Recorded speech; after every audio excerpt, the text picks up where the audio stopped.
désaccord politique assez important, en effet, avec la politique qui conduit et avec l'analyse de la société. C'est-à-dire que moi, je crois que le problème de notre pays, c'est l'aggravation des inégalités territoriales et sociales et la crise écologique. Et que c'est à ça qu'il faut répondre.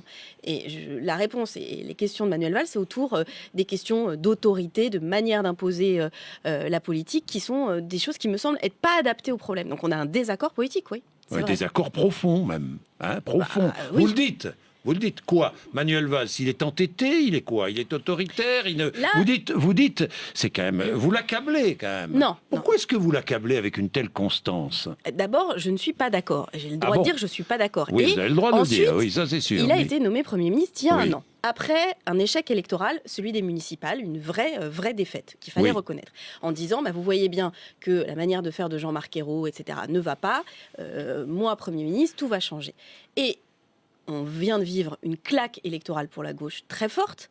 Et la réponse, c'est de dire, on ne change rien. Donc, à la fois, quand une politique n'apporte pas de solution et est désavouée par les électeurs qui sont ceux qui ont voté pour nous en 2012, et d'une certaine manière, je les comprends, puisque cette déception, elle est aussi le résultat du fait qu'on ne mène pas la politique qui était celle qui était prévue. Eh bien, on est obligé d'en tirer les leçons et ne pas le faire, c'est quand même pas normal.